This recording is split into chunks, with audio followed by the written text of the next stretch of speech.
Amazing. Coach Smook, Kyle Henderson, Bama Football on YouTube.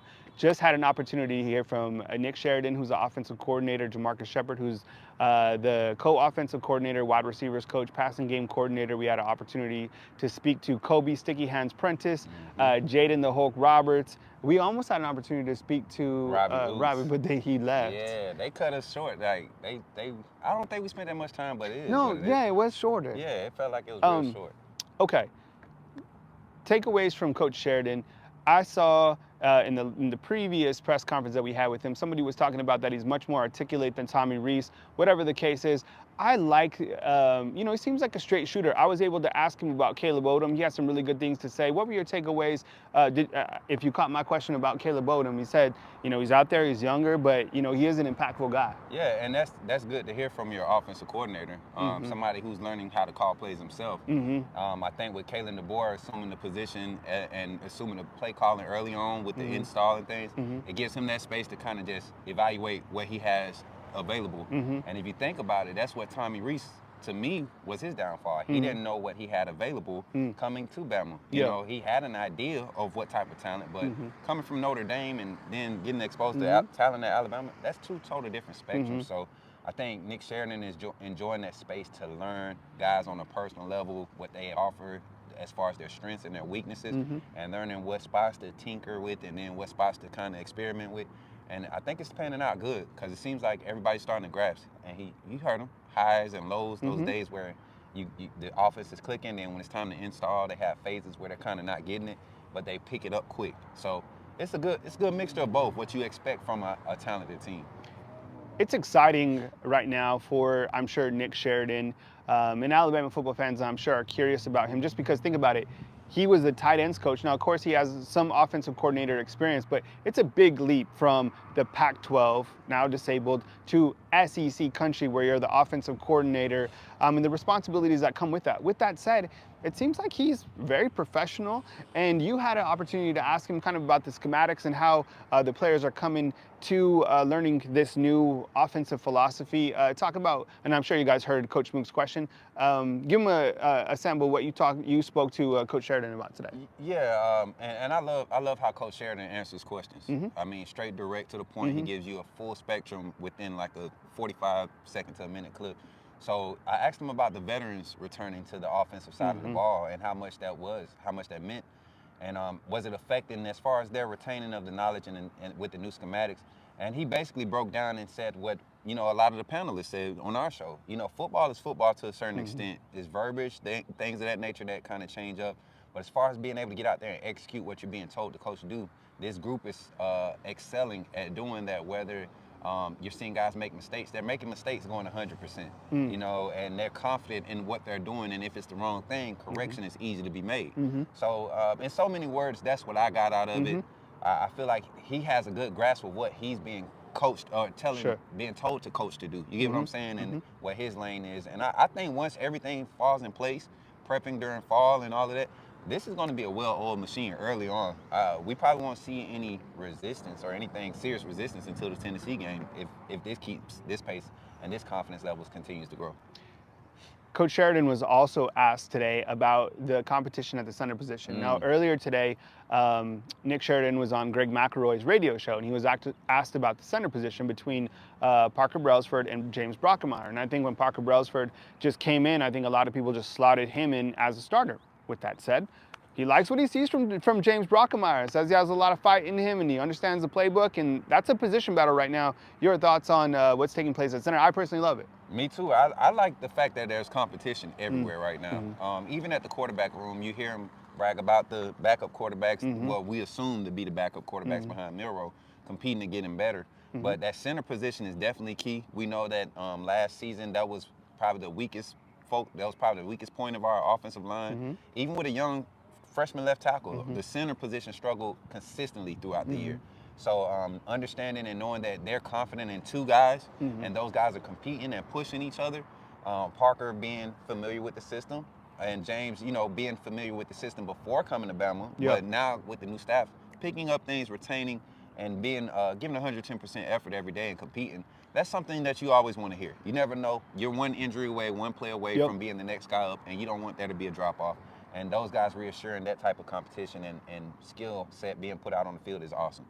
Now, we also had an opportunity to hear from Kobe Prentice and Jamarcus Shepard. Jamarcus Shepard plays a very big role here at the University of Alabama. He's more than the wide receivers coach, probably more than the co-offensive coordinator. He's kind of like, he has so much energy, it kind of like almost spills over into your soul. It's pretty amazing to see. And Kobe Prentice is now a vet. He's an in-state guy. I like to call him Kobe Sticky Hands Prentice, just because last year he did such a great job. Same thing the year before. He comes back as one of the veterans. We were able to talk to Kobe Prentice and Jamarcus Shepard kind of about the wide receiver rooms. Takeaways there. I asked Kobe Prentice about the difference between Kendrick Law and Jeremy Bernard, because I think when Bernard got here, a lot of people said that they were kind of the same. He said that Jeremy Bernard, although he is a bigger wide receiver, he's smooth. And a guy like Kendrick Law, he's big, he's physical, and you wouldn't believe how fast he is. Now, what were your takeaways with Jamarcus Shepard? Because we did I think we did speak to him about Caleb Odom as well.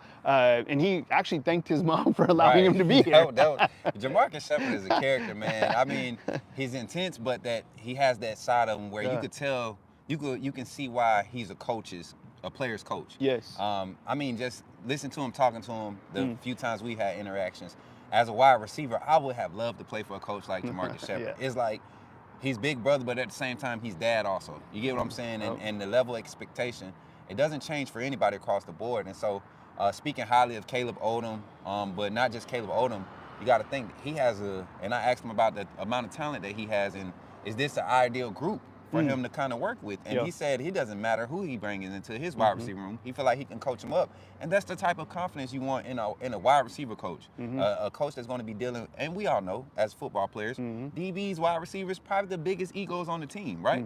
So you usually want a coach that can handle egos, and he seems like he can uplift or he can humble. You get what I'm saying? But not only from a emotional or a demeanor standpoint, but from the schematics. This is a coach that is proven in the play calling system, in the passing game, setting up the pass game scheme. So I think he's more than excited to be working with the amount of talent that he has. Of course, he's not going to show his hand during interviews, but you could listen to the talk, man. It's just like, this is a coach with no worries when it comes to his wide receivers. The last thing that we'll hit on before we break out, and this is a post-practice report after the interviews right here on campus, on site here in Tuscaloosa, Alabama. Coach Smook, Kyle Henderson, Bama Football on YouTube. We had a chance to speak with Jaden the Hulk Roberts. And when I say that, you walk up to him and you have to adjust your camera to somebody who is larger than life. I got pictures from person. Like I got pictures on my phone, and like I had to do the wide zoom, because I'm 6'3", y'all, and it's not how much taller he is than me. It's just like I disappear like standing next to him, and y'all kind of saw the interaction between us. I think Kyle got a little bit of it, but I mean, that young man, and he's like a big baby. You know what I'm saying? Like just his demeanor, he doesn't seem mean. He's just like a big baby, and I think that's what gets everybody.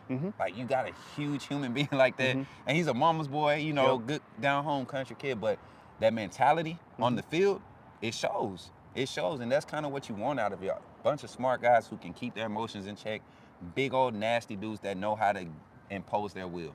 And I asked him about the coming back within the offensive line, because now, let's just say Caden Proctor works his way back to be a starter. He's going to have to, gain a lot of ground. But let's just say that happens. He started every game last year. Then you have Tyler Booker. Let's say he stays at left guard. He started every game last year. You have the center. If it's Parker Brailsford, he started every game at Washington. If it's James Brockemeyer and he has a breakthrough, so be it. Then you have Jaden Roberts, who almost started every game last year. I'm not even sure why he didn't start from the beginning of the season. And then on the right tackle, you have to figure out what is going to happen. And there's going to be a position battle there. Nick Sheridan talked about that as well. But when you start to look collectively at the offensive line, if you're an Alabama football fan, you start to feel really good. And Jaden Roberts is a pivotal role. We almost had a chance to speak with Robbie Oots, but we ran out of time. The dude is big. I mean, 260 pounds. He's an H-back. Love everything about the kid out of Rock Hill, South Carolina. So, Coach Smook, any closing thoughts while we wrap this up?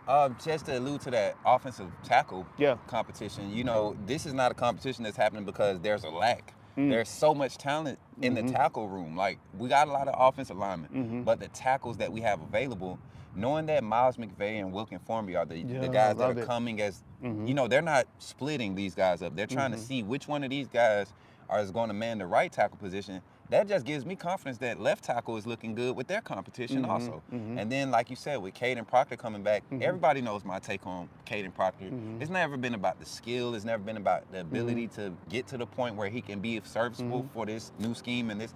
It's about him making up that ground, because there will be ground to make up. There will be a learning curve. If all 14 or 15 offensive linemen on this roster currently are going through a learning curve, even Parker Brailsford, one who's familiar with the system, that just came from the system, if he's having to go through a learning curve, what makes you think Caden Proctor isn't going to have to? And not saying he can't. I believe he will. It'll take some time, maybe 4 or 5 games into the season before where he's needed, if he's needed. But this offensive line group is just full of talent. And I think Nick Sheridan, Coach Cap, Coach Kalen DeBoer, this whole staff, even the quarterbacks, Jalen Milroe alluded to how confident he is with the depth at the offensive line position. So I'm excited to see this group continue to develop, and whatever it turns into with the starting 5, I think we're going to be set. He's Coach Smook. I'm Kyle Henderson, both of Bama Football on YouTube. We're live streaming again right now with the coaches, and then Coach Smook has his segment tonight at 8 p.m. So join in to that. Please run the thumbs up on all of these videos. We really appreciate you being here. And think about becoming a fan funder. If you like this type of content, we are supported by viewers like you. So super chats, becoming a fan funder, hitting the join button for as low as $2.99 to honestly support the product. We appreciate you guys. If you subscribe to the channel, 105,000 subscribers, and thumbs up, honestly, it goes a long way. So thank you very much. One more time from beautiful Tuscaloosa, Alabama, right here on campus, not in New York City, not in Chicago, talking about the team, not in Nashville, like right here in Tuscaloosa, about to go to Hooligans, which is just down the road, actually across this bridge right here. Right across the bridge. I'm slick thinking about it now. I'm like, they got the chicken kebab plate. So it's 7. Do I have enough time to eat Hooligans and make it for my segment? Probably. I'm gonna try. I don't know. Chat, should I try Hooligans before I get? Look. So yeah, because I get the chicken kebab plate. Yeah. It's money, and they do a great job. Yeah. So we appreciate you guys. Thank you very much for watching. I hope you guys enjoyed this content, and we'll catch you soon right here on Bama Football on YouTube. Yes, roll tide.